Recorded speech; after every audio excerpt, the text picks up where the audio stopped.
Assalamualaikum warahmatullahi wabarakatuh. Perkenalkan, nama saya Ade Pratama Stono Putra dari kelas 12D.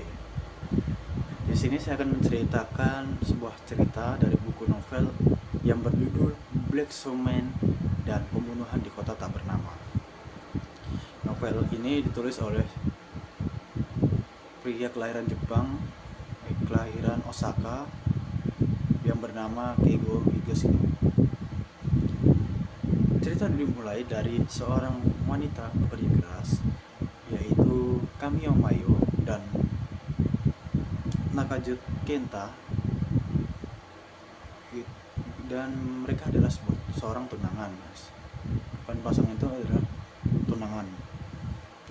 Mereka berada di sebuah studio untuk menyusun sebuah foto kenangan yang akan ditampilkan pada pernikahannya.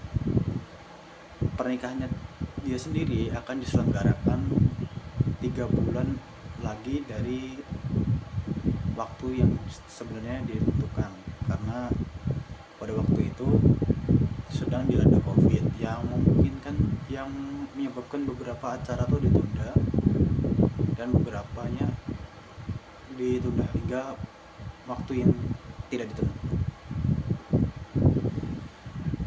Pada saat itu dia mendapatkan sebuah email dari teman SMP-nya, yaitu Honma Momoko, yang email itu berisi tentang ajakan lah untuk Mayo mengikuti reuni bersama teman-teman sekelasnya pada waktu SMP.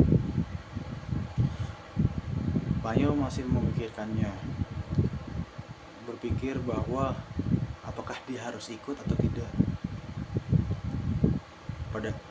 Padahal dulu dia selalu menolak untuk mengikuti reuni itu. Ya, ditambah lagi karena pandemi ini yang membuatnya ragu. Namun tunangannya ini meyakinkan, tidak apa-apa, ikut saja. Ya, sekaligus mengabarkan bahwa dia akan segera menikah. Ya udah, kemudian Mayu masih memikirkannya lagi.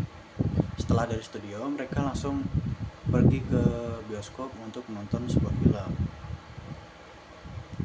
Sepulangnya dari bioskop, tepatnya jam 10, dia ditelepon oleh Momoko. Terus Mayu menjawabnya, dan Momoko kayak menanyakan kabar, terus apakah dia beneran jadi gitu. Soalnya kan emailnya itu udah lama banget dan baru dibuka oleh Mayu. Jadi si Momoko ini membutuhkan kepastian apakah dia ikut atau tidak. Mayu memutuskan untuk reuni ini dia mengikutinya atau hadir. Keesokan harinya, Mayu sama Kenta melanjutkan kembali untuk melakukan penyusunan kembali foto-foto kenangan, sembari bercerita bahwa ia ditelepon Momoko soal reuni, dan Kenta menyetujuinya, dan itu merupakan hal yang terbaik untuk dia. Sepulang lalu mereka memutuskan untuk jalan-jalan dan refreshing dan mengingat kembali apa saja yang mereka sudah lakukan. Lalu Mayo pas sudah sore hari atau waktunya sudah sore, Mayo memutuskan untuk pulang untuk beristirahat. Namun saat dia hendak tidur, ya sore, dan itu sorenya menjelang malam, setelah dia berberes diri dan bersiap-siap untuk tidur, dia mendapatkan sebuah telepon. Mayu merasa terganggu lah teleponnya itu. Namun pas dia lihat adalah nomor yang tidak dikenal. Dia terus menjawabnya dan berkata seperti ini, "Halo, siapa ini?" Terus ternyata yang menjawab adalah pihak yang menelpon adalah pihak kepolisian yang ingin mengkonfirmasi bahwa ayahnya yaitu Kamio Eci tewas terbunuh di halaman belakang rumahnya sendiri. Lalu Mayo siap berkemas, lalu segera mencari taksi untuk ke stasiun Shinkansen atau ke kereta cepatnya Jepang. Kemudian ia memesan tiket, dan beruntungnya itu adalah tiket terakhir di waktu pengoperasiannya. Di dalam kereta, Maya memikirkan bahwa kenapa ayahnya kok bisa pergi secepat itu. Lalu dia masih memikirkan bahwa dirinya juga masih banyak salah kepada ayahnya. Setibanya di kota atau kampung halamannya si Mayo, ia mencari sebuah taksi. Kebetulan pas itu pengoperasian taksi yang terakhir, yaitu di pukul 12 atau enggak pukul 11. Itu pengoperasian taksi terakhir. Lalu dia memesan taksi tersebut dan minta diantarkan menuju penginapan terdekat. Setelah itu dia sampai di sebuah penginapan yang lumayan luas. Terus dia memesan satu kamar dan meletakkan semua barang, dan kemudian dia beristirahat sembari menghilangkan pikiran negatif tentang ayahnya. Keesokan harinya dia bangun lebih awal, entah kenapa, karena kebanyakan pikiran atau apa, mungkin dia langsung menuju ke restoran yang ada di hotel tersebut untuk sarapan. Setelahnya sarapan, dia mendapatkan telepon dari kepolisian untuk apakah dia bisa datang ke kantor polisi untuk dimintai keterangan. Kemudian dia berangkat ke kantor polisi. Sampainya di sana dia disambut oleh seorang petugas yang bernama Kakitani dan mengajak Mayo ke ruangan untuk menanyakan beberapa hal, seperti di mana Mayo pada hari Sabtu tanggal sekian gitu. Pada saat dia menanyakan itu, rupanya saat kitanya bertanya, Mayo mengetahui bahwa ayahnya meninggal di hari Sabtu, lebih tepatnya kemarin, ya kan? Saat diotopsi, mayat si Eiji ini punya luka lebam di bagian leher yang kemungkinan dia dibunuh dengan dicekik, lalu mayatnya disembunyikan di bawah tumpukan kardus. Kemudian Kakitani mengajak Mayo ke kediamannya untuk melihat kondisinya sendiri. Sampainya di sana, sudah banyak sekali petugas yang ingin mencari bukti kejahatan dari sang pembunuh. Namun mereka menghentikannya sementara karena putri korban berada di tempat untuk mengeceknya sendiri. Saat dia masuk, saat Mayo dan Kakitani masuk untuk mengecek, Kakitani mempersilahkannya untuk melihatnya sendiri, kondisinya sendiri. Mayo terkejut karena kondisi rumah yang berantakan itu bukan seperti kebiasaannya si Eiji. Ya wajar aja kan, kayak kasus pencurian.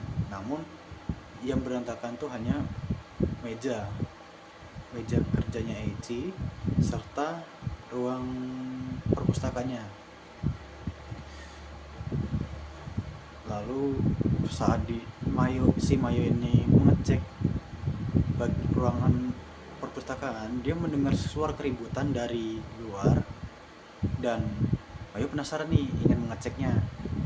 Dan ternyata itu sang pamannya sendiri, yaitu Kamio Takeshi. Kamio Takeshi adalah seorang pesulap terkenal, ya kan, terkenal di US atau Amerika Serikat.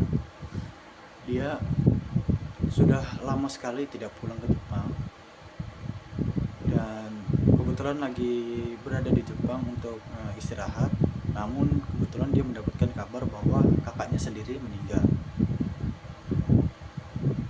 Setelah percakapan singkat dengan kepolisian, dia pun berbincang kepada Mayo dengan menanyakan kabar serta apakah dia masih melanjutkan hobinya itu. Dulu hobinya Mayo itu menggambar dan menyukai sebuah kucing. Apakah dia masih menyukainya atau tidak? Kemudian kaki Tani keluar dan Mayo menceritakan bahwa ini pamannya. Pamannya itu melanjutkan kenapa alasannya dia ribut dengan petugas, dan ternyata dia hanya ingin masuk dan mengecek kamarnya dan melihat apakah ada barang pentingnya yang hilang. Kaki Tani mengizinkannya karena dia adalah pihak keluarga. Akhirnya Takeshi langsung masuk, nyelonong masuk dan naiki tangga menuju ke kamarnya. Mayo mengikuti dari belakang dan Kaki Tani mengikutinya. Sesampainya di kamar, Takeshi langsung mencari barang-barangnya. Dan Mayo yang nyampe di kamarnya terkejut karena dia baru tahu kalau kamar ini berisi sebuah tempat tidur dan sebuah lukisan yang besar. Namun Mayo merasa agak terganggu sama lukisannya tersebut karena lukisannya tersebut kayak menatapnya gitu, kayak merasa kayak ditatap terus menerus gitu. Saat Takeshi menemukan barang yang dia cari, lalu dia meminta izin kepada petugas, saya ingin membawa barang yang saya pegang ini. Lalu si Kaki Tani mengizinkannya. Kebetulan juga Mayo ingin mengajak pamannya untuk berkeliling, jadi mereka berdua meminta izin untuk pamit dulu dan mengantar pamannya untuk mencari penginapan.